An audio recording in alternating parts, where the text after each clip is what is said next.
Fala galera, beleza? Bora aí para mais uma aula, vamos aí para a parte 2, né? Do vídeo falando aí sobre delta de Dirac aí no curso de métodos, tranquilo pessoal? Agora nós vamos falar aí da representação por funções ortogonais da delta de Dirac, tranquilo? Então vamos lá. Então, ó, primeira coisa, vamos aqui definir rapidinho, tá bom? Esse é um assunto que a gente vai ver lá no curso de métodos 2, né? A questão do que são essas funções ortogonais, mas aqui dá pra gente fazer uma definição rapidinha, só pra gente já nos atualizar. Então, vamos fazer uma definição rapidinha, tá bom? Então, a definição aí de funções ortogonais são funções que satisfazem a seguinte regrinha. Então, imagine que você tem uma integral aí de A até B, e você tem funções, vamos chamar aqui de φ de m aí, ó, tá bom? De x, um φ de n, também de x, e o produto dessas duas coisas dentro da integral aqui de a a b, o produto vai dar uma delta de Kroneck, né, de mn, tranquilo? Ou seja, né, esses caras aí vão se anular ou dar 1, tá certo? Conforme m for igual a n. Então, se m for igual a n, a integral vai dar 1. Se for m diferente de n, vai se anular. Tranquilo, pessoal? Beleza. Então, ó, esse intervalo aqui, AB, pode ser infinito aí, tá bom? Em qualquer extremidade ou em ambas. Não tem nenhum problema, não, tá bom?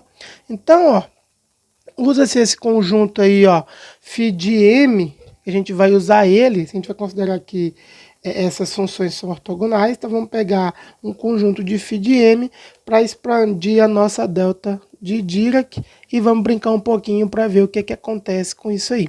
Então, ó, suponha, tá bom? Então suponha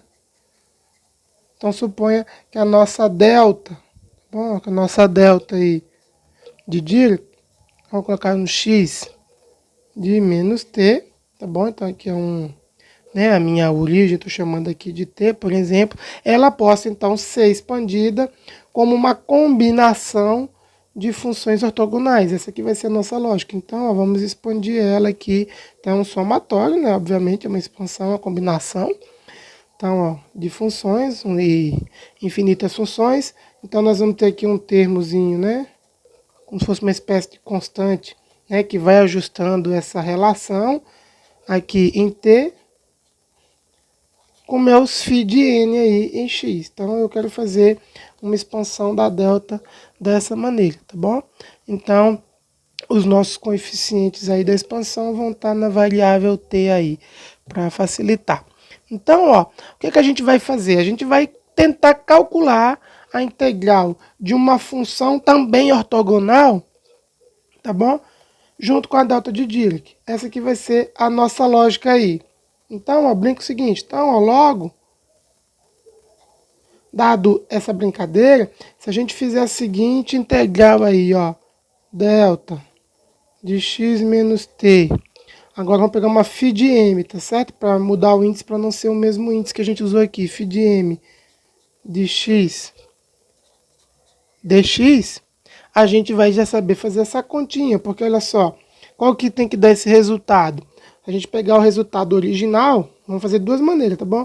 O resultado original que a gente aprende é que o resultado dessa integral, então vamos pegar de A até B, né? Já que a gente pode fazer a conta de menos infinito até infinito. Então, o resultado dessa integral a gente já aprendeu que é o cálculo da minha função na minha origem. Então, a gente vai ter que isso aqui é o meu φ de m em t. Tranquilo? Então, esse é um resultado aí já esperado. Contudo, se a gente utilizar a nossa expansão aqui da delta que a gente utilizou, o que que vai acontecer agora? A gente vai ter, né? Então, aqui usando a expansão,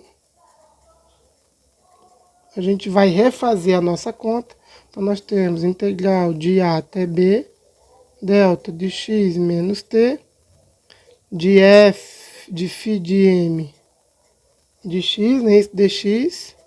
Vamos expandir. Como é que a gente vai fazer? Então, a gente vai ter uma integral de A até B.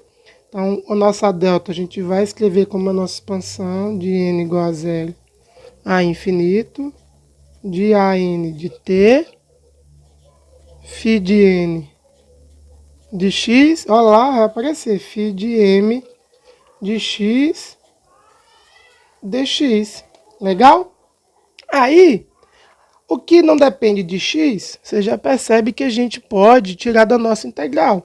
Então, a gente vai poder tirar esse somatório aí, ó. Então, somatório de n igual a zero vai poder sair da integral.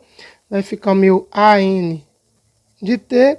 E aí, eu vou ficar integral de A até B de φ de N de X, φ de M de X dx. Ah, professor.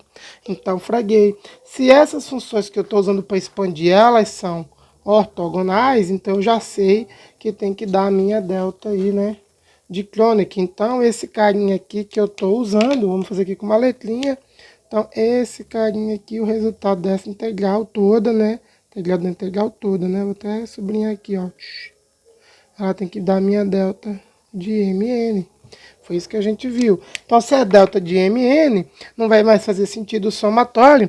Então, a gente conclui, ó, que essa integral tem que dar o meu coeficiente aí, ó, AM de T. Tranquilo? Então, a gente conclui, ó, que o meu AM de T tem que ser igual, olha lá, voltando aqui, ao meu φm de T. Tranquilo? Então, ao meu φm de T. Legal, pessoal? Então, a gente agora pode reescrever, na verdade, olha que coisa bacana.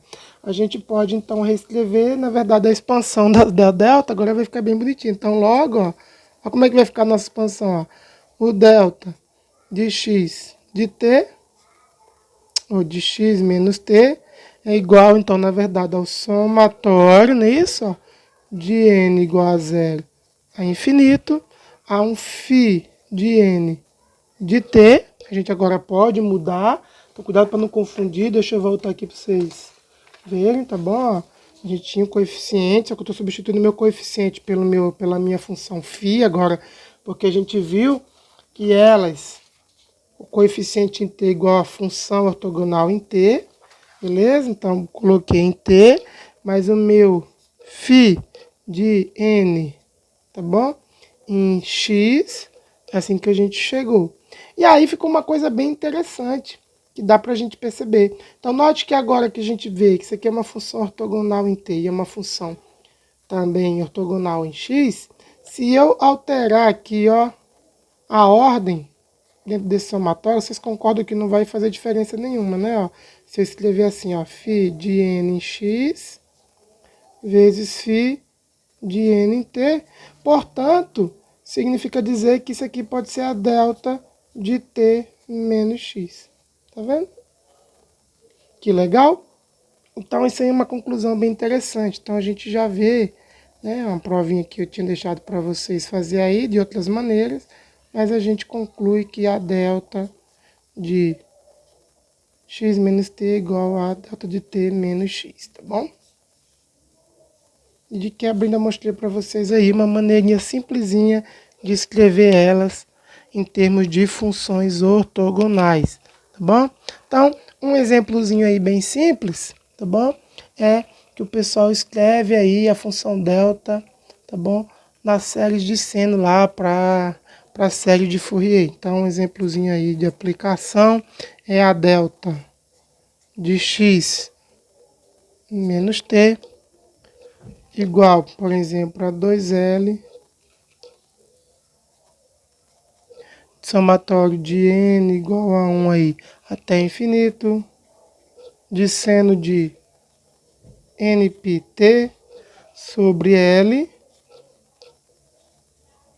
seno de npx sobre L. Então, quando vocês virem aí essa expressãozinha por aí, vocês vão agora remeter para a linha de métodos e lembrar que está associado com a delta, tá certo? Então, essa expressão vale aí para esse intervalo. Beleza, pessoal? Tranquilo. Aí, ó, é bem legal a gente ver, porque agora a gente pode, por exemplo, utilizar essa expansão ortogonal aí para provar o nosso teorema, né? A nossa propriedade inicial da delta. Lembra da nossa propriedade inicial? Ó? Nós tínhamos que a propriedade fundamental aí da delta, essa propriedade fundamental que a gente partiu, né, para poder definir a função delta, era que a integral de f de x de delta x dx era igual a f de zero, né? Ou, em outras palavras, a integral de f de x de delta de x menos a dx igual a f calculado no ponto A, não é isso? Então, essa aqui é a nossa propriedade fundamental, tá bom? Vamos sempre marcar aqui para a gente não esquecer, ó. É mais generalista essa aqui, pronto. Então, por meio dessas funções ortogonais, a gente consegue provar essa expressão aí muito facilmente. Então, já é uma aplicação, poder expandir a delta em termos de funções ortogonais, é bem simples de provar isso aí. Então, de maneira semelhante, suponha, então vamos para provar aí, ó, vamos provar esse teorema aí, ó, então prova. Então, ó, suponha primeiro, suponha também que a minha função f de x, tá bom? Ou que eu quero expandir, né? Então, vou só mudar aqui as letrinhas para ficar melhor, então vamos chamar aqui f de t. Então, vamos supor que a minha função f de t, que eu quero utilizar nessa propriedade, ela também possa ser expandida aí em termos de funções ortogonais. Então, ó, vamos fazer essa suposição aí. E a gente consiga expandir ela. Então, vamos pegar aqui de um número p que vai de 0 a infinito. Então, a gente vai ter um a de p, φ de p em t. Bom, só para a gente não ficar com as mesmas letrinhas, né? Para a delta a gente ter uma expansão em x e essa aqui uma expansão em t para não ficar na mesma variável, tá bom? Se a gente considera que isso aqui também é verdade, tá bom? E depois a gente vai aprender lá mais para frente no curso que é verdade, tá bom? A gente pode expandir uma função em termos de funções ortogonais. Então a gente já está usando um resultado lá da frente do curso, lá da parte de métodos 2. Então, se a gente assume que isso aí é verdade, essa combinação, então a gente pode fazer a seguinte conta. A gente vai substituir essa expressão aqui dentro e também a nossa expansão para delta que a gente já usou. Então, eu vou usar aqui, tá bom, a expressão que a gente fez, para t menos x, tá bom? Para ficar equivalente. Então, ó, bora lá. Então, temos o seguinte. Nós temos, então, f, né? Integral de f de t, um delta de t menos x, obviamente, por que eu quero isso? Porque eu quero mostrar que isso aqui vai dar f de x, tá bom? Delta t, tá bom? Delta t aqui. Então, ó, a gente vai pegar as expansões, vamos lá. Então, integral, quem que é a expansão de f de t? É o somatório até infinito, de p igual a zero, de um AP, de um φ de t aqui, né? Pronto. Quem que é a expansão da minha delta? Então, a expansão da minha delta é o somatório até infinito, de n igual a zero. A gente já pegar aqui em termos completamente de funções ortogonais, que a gente já fez, tá vendo? Ó? Em t e uma φ de m em x, olha lá que bacana, em x. Tudo isso vezes delta t. Tranquilo, pessoal? Ótimo. Então agora ficou fácil, porque novamente, né? O que não depender da variável dt, eu posso sair fora da minha integral. Então eu vou ficar com somatório, dois somatório, um em p de zero, um em n igual a zero, os dois até infinito, tranquilo? Aí a gente vai sair com o a de p, que é uma constante aqui, ó. Então tem o meu a de p, eu vou ter o meu φ, tá vendo? Em x, porque não depende. Então, eu vou ter o meu φ de x, que não depende aqui. Então, o meu m. Tranquilo? E aí, agora a gente vai ficar, então, com a integral de φ de t, φ de p, em t, e φ de n de t dt. Ah, professor, mas a gente aprendeu que isso aqui é a minha, né, é delta de Kroneck, tá bom? Que são funções ortogonais. Se isso aqui é a delta de Kroneck, o meu delta, né, de Kroneck, então cuidado para não confundir os símbolos aí, tá, gente? Então, de P e N, então quer dizer que esses somatórios aí também vai ficar só um único somatório, porque eu tenho dois. Eu vou escolher N ou P, não importa muito. Então, a gente chega que somatório infinito, vou deixar o P que está em primeiro ali. P0, de A até P, de φ de P, de x, que é simplesmente dizer que é a expansão. Eu já deixei o AP para ficar mais fácil, porque a gente definiu a expansão em P, tá vendo? É o meu próprio A de P, então é simplesmente dizer que é a expansão de f de x, tá vendo? Tranquilo? Então a gente consegue mostrar realmente que a função, né, nossa distribuição δt, o efeito dela nessa integral é converter a minha função em t para f de x. Tranquilo, pessoal? Então, é isso aí para essa linha. O vídeo vai ficando por aqui. Bons estudos. Nos vemos no próximo vídeo ainda sobre delta. Tranquilo, pessoal? Abraço.